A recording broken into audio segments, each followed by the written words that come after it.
Hello guys, welcome back to channel. Serial అయితే అంతకుముందు first మూవీస్తో ఒక పెద్ద బ్లాక్ బస్టర్ కొట్టింది. దాని తర్వాత రవితేజ గారితో ఒక సినిమా రావడం జరిగింది. ఆ సినిమా మీకు తెలిసిందే, నాకు తెలిసిందే, ధమాకా మూవీ. చూసారు, ధమాకా మూవీ అయితే బ్లాక్ బస్టర్ హిట్ అని చెప్పవచ్చు. దాని తర్వాత ఈమెకి ఏం పాపం చేసేదేమో రాజస్థా సినిమాలతో మొత్తం డిజాస్టర్లు అయిపోతున్నాయి, అన్ని ఫ్లాప్స్ అయిపోతున్నాయి అనమాట.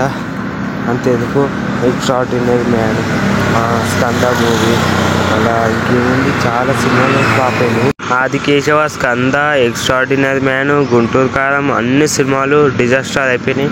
అన్ని సినిమాలు ఫ్లాప్ అనమాట. ఇప్పుడు నెక్స్ట్ సినిమా మన పవన్ కళ్యాణ్ గారి ఒక ఉస్తాద్ భగత్ సింగ్ ఉంది. ఆ సినిమా కూడా ఉంటుందో పీక్తుంది ఎవరికి తెలియదు, కానీ చూద్దాం. హిట్ అవుతుందో పాట అవుతుందో చూద్దాం.